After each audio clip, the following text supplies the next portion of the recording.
just give us kind of a general introduction on what, you were the person writing the opposing viewpoint for the County Voters Guide, and that's why I invited you in to talk to us.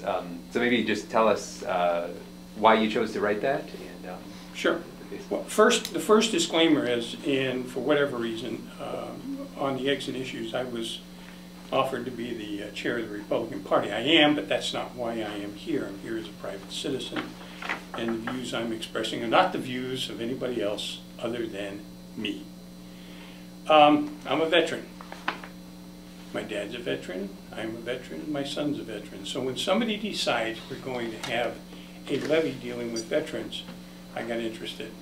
I'm also an active member of Post 245, the American Legion post up in Paulsbo. And that post has had a very heavy presence in the North Kitsap community with the Veteran Service Office over the past, a long history. And very involved with supporting veterans in their entry into the VA system and taking advantage of veterans' benefits. And the Veteran Service Office, by the way, is really the primary entry mode for a veteran to get into the VA system. If any of you are veterans, you know that. You don't just call up the VA and have things happen by magic. It takes more than that. So I am interested in veterans' issues. I've had a lot of conversation with members, other veterans in the community about things that could be done in the state to assist veterans in doing better in their lives after their term of service. And so when this levy was offered, I decided I better take a look at this to see what it was all about and whether I would support it or not. When I did read it, I was very surprised at what was being done and the rationale for it. Keep in mind that we currently have a levy included in property tax for a penny and an eighth that goes to the Veterans Assistance Fund. That fund has served over the past number of years to support veterans' needs in the community. There is a manual, an operations manual that's associated with the Veterans Assistance Fund that describes how that money can and should be used. And it's very clear.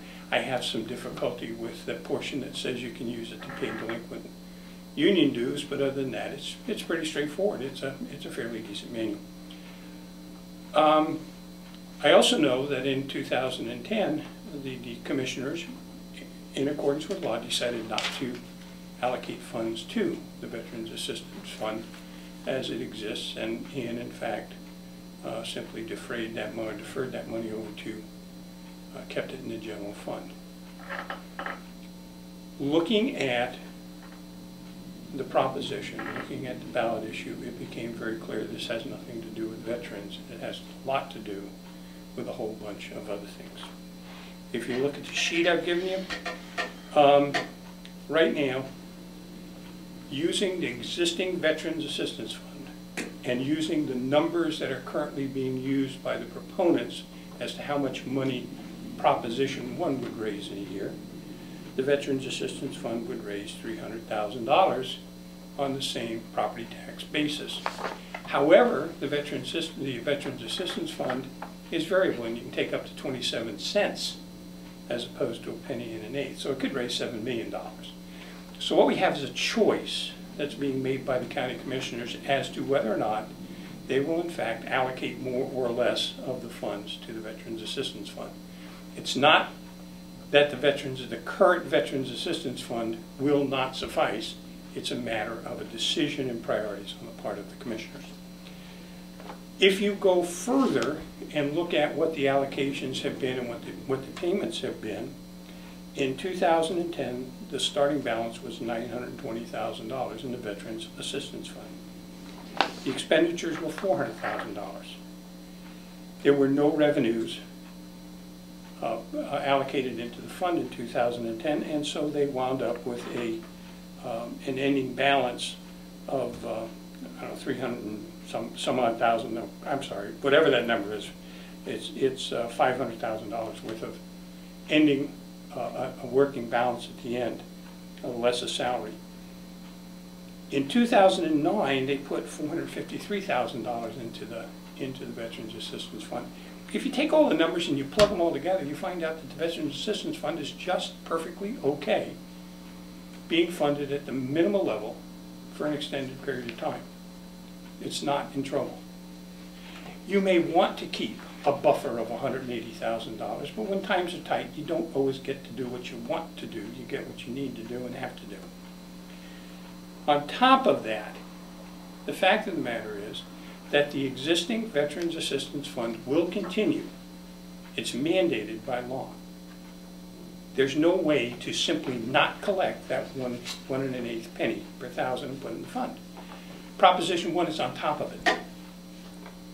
And if you read Proposition 1 in the resolution, resolution going with it, you find out that, in fact, $200,000 a year is the maximum that must be taken from Proposition 1 and to supplement the Veterans Administration Fund. Guess what?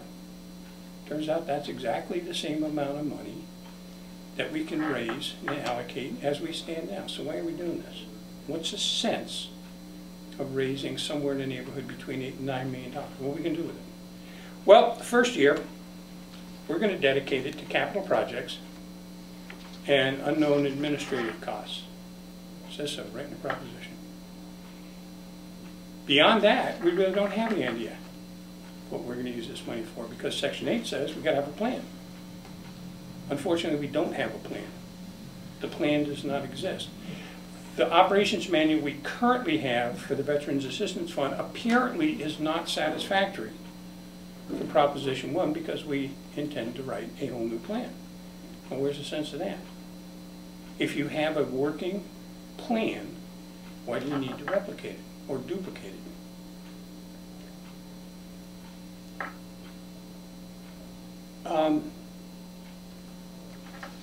The other half of this has to do with affordable housing. I'm having great difficulty trying to figure out where the homeless portion of this plays in. RCW 83 blip makes an allowance for affordable housing levy. Doesn't apply here, because that requires that an emergency be declared and that plan be in place. That is not present in this proposition, neither one. So obviously that can't be applicable. I have no idea what the basis for the homeless portion of the levy is.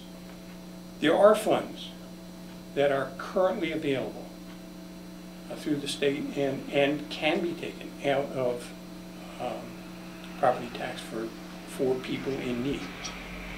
The auditor collects a $28 surcharge on every document filed in his office specifically for homeless.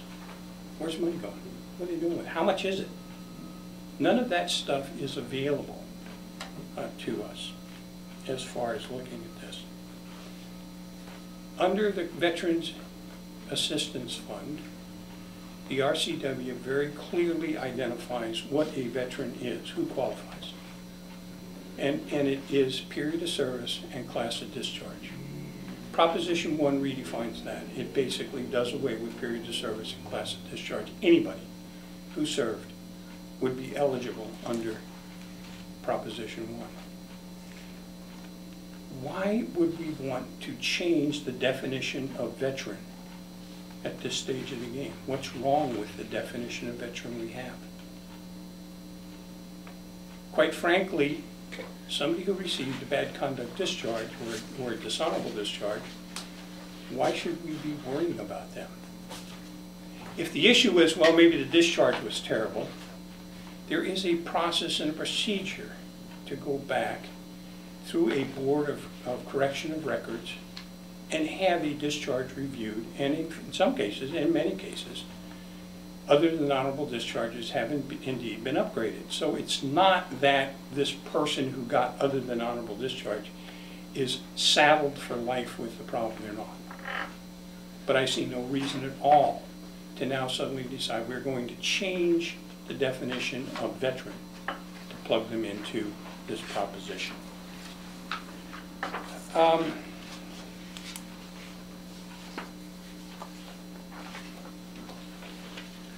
I find nothing in the, and by the way, the Veterans Assistance Fund levy is RCW 84 whatever, leads you to the RCW 73, I think it is, it refers you to that for a Veterans Assistance levy. And that's a levy that's in place right now. So one would assume that what Proposition 1 is doing is relying on RCW, the authority in RCW 84 to tack on a veterans levy, but it's already there. I don't understand how you have two levies, two of the same levy. They appear to be redundant. I don't understand it. I'm not going to challenge the prosecutor on his finding on that, but it just looks a little weird to me. Where does second authority come from?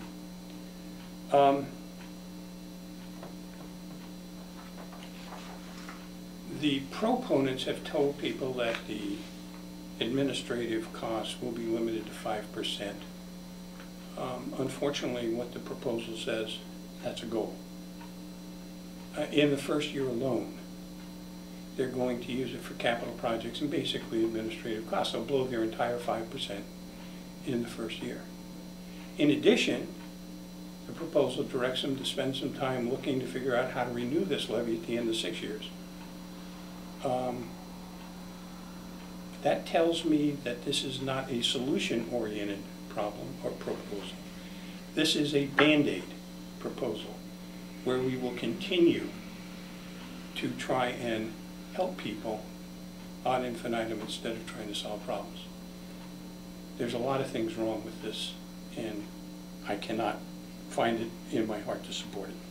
And then finally, I find the use of veterans to try and sell this proposal to be terribly, terribly offensive. Veterans are not victims. Every person who served this country deserves the appreciation of the country. And every person who served this country earned certain benefits by doing so. The country will make good on those benefits. But we do not owe a benefit to anybody who makes terrible personal decisions and winds up in great need just because he can tack veteran on his name. That's not what veterans are about.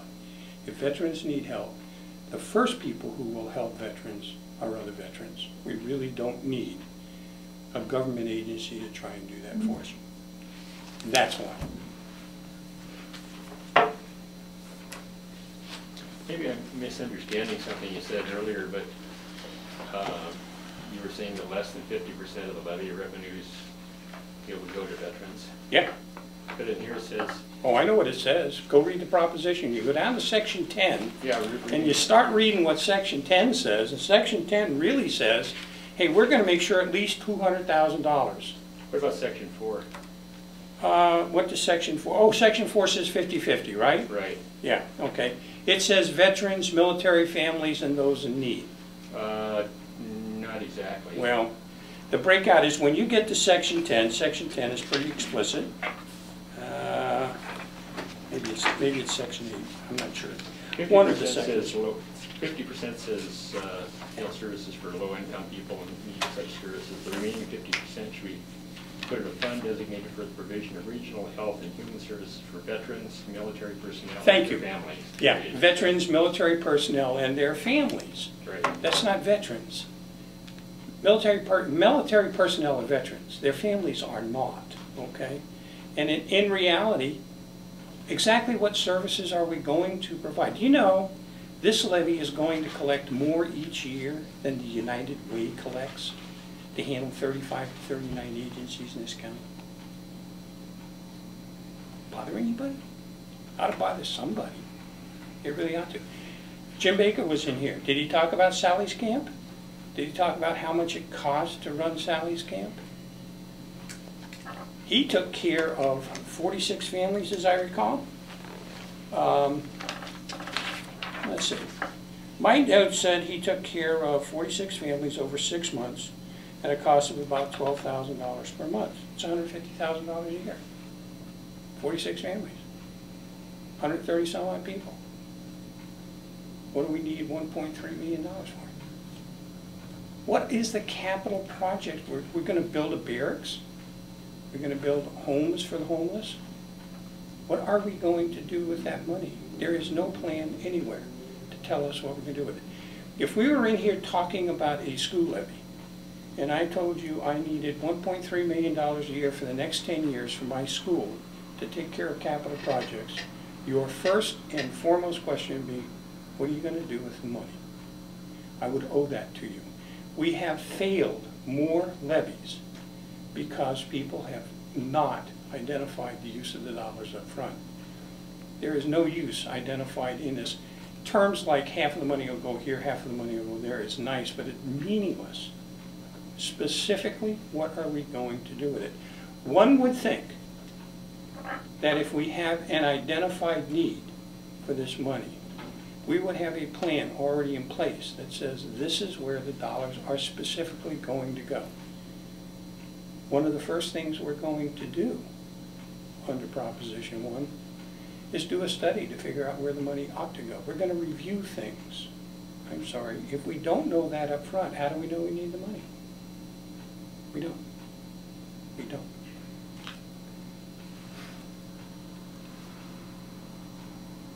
If the commissioners were to take it upon themselves to increase that, maybe I need to ask Yeah, this go ahead. first. It's more your opinion that the levy is not spelled out specifically what the money would be spent on, and that the assistance fund is sound with what it can take care of. Do I understand that correctly? Yeah, I don't think we have demonstrated the assistance fund is not sound, okay? Okay. We have not done that.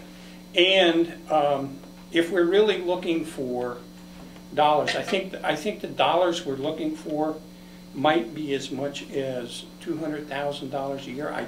I think that may be what it amounts to. That's more what that's your understanding of the actual need. Yeah, exactly. Based on all the information that's presented either on the website or elsewhere from the county, it does appear that at maximum, right now today, perhaps as much as $200,000 might be required.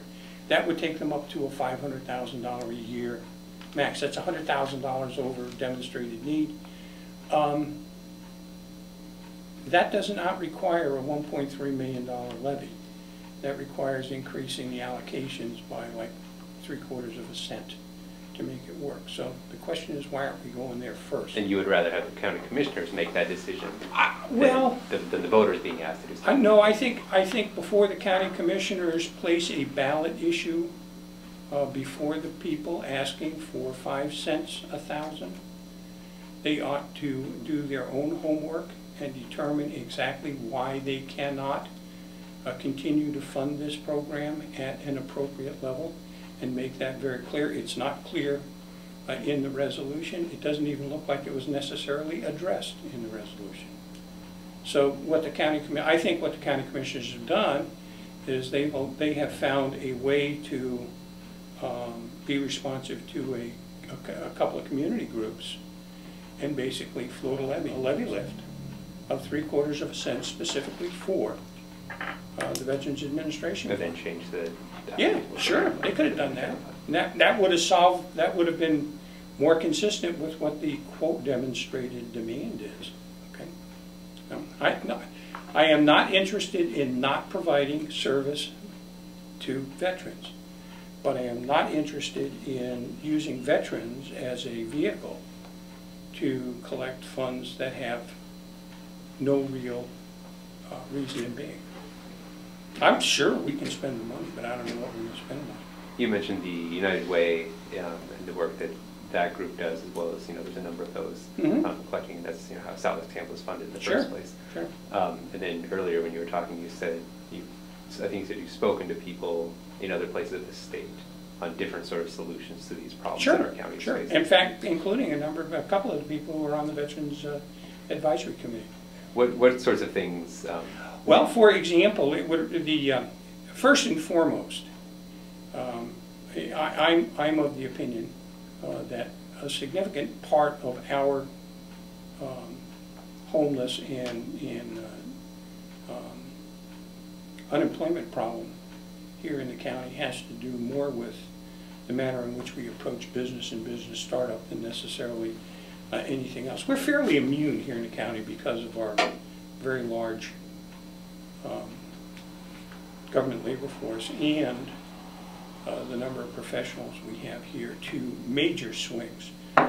But when youngsters get out of the military here, when youngsters graduate from college who are Kitsap residents, there aren't any jobs here for them. There are no high-tech jobs, a shipyard. That's it. So they leave. Or if they hang around, they're unemployed, instantly unemployed, living with their parents. We got to do better than that, and we ought to be spending a lot of time working on that. Some things that have been done that are good. The state has made some allowances for veterans' preference in getting hired. They've made some allowance for taking the experience that a service member has gained over a period of service and using that to allow them to get into a classroom faster. There are any number of those things. For example, I find it absolutely amazing that an individual who has left the military can go teach at OC as an adjunct professor, but can't teach third grade math. That doesn't make any sense.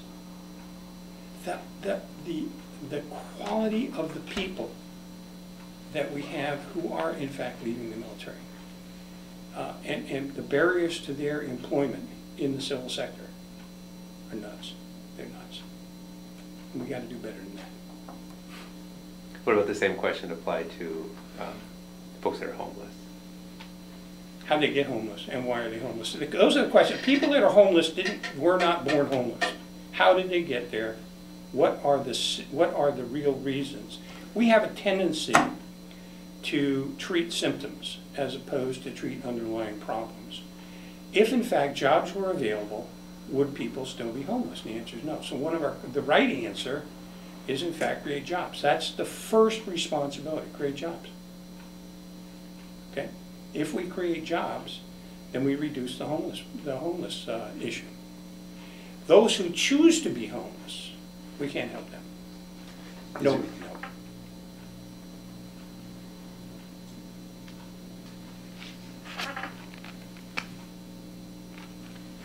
There's money in here, and this is from some of the reporting that we've done, that one of the factors towards getting work, getting employment, is having the stable home life, having a place to stay, having a place to be, clean yourself, have food.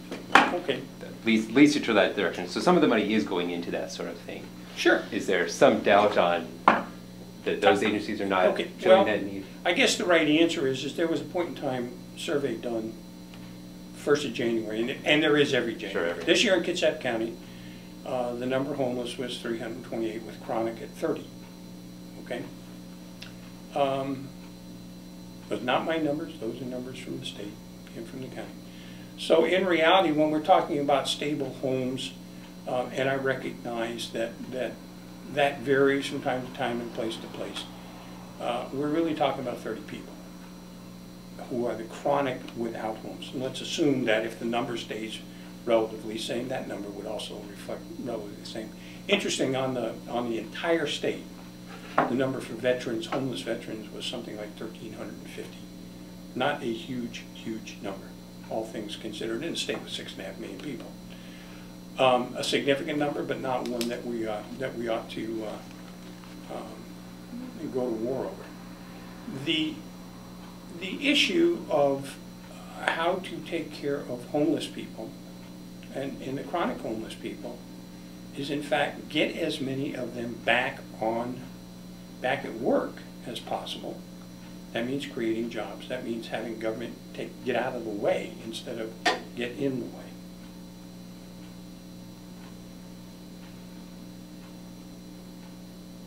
I guess you're quiet. They let you talk? Please ask a question. I guess back to the question about, you mentioned the United Way and what they've done, sure. Some of those things. One of the things that Jim has expressed is that they aren't seeing as much help, and so some of these places need to fill kind of a gap they're seeing, whether it's state federal money that are coming through, or just people not being able to give as much because the last 2 years? Is there? Yeah, there can be no doubt that a number of things have hampered the ability of not-for-profits and community service organizations to bring in funding that they would like to have. Interestingly enough, it's hard to sort out which one is which, whether it has been the international disasters or whether or not it's been the economy. And because we've had this annual international disaster running parallel with the economic slump, it really is difficult. For example, the American Red Cross, they get money when there's an international disaster. The local Red Cross gets money dumped on them. Unfortunately, a lot of that money is earmarked to go to a disaster relief fund. It goes right through them. They never even see it. People think they're giving money to the Red Cross. They are. But unfortunately, they're not giving to the local Red Cross.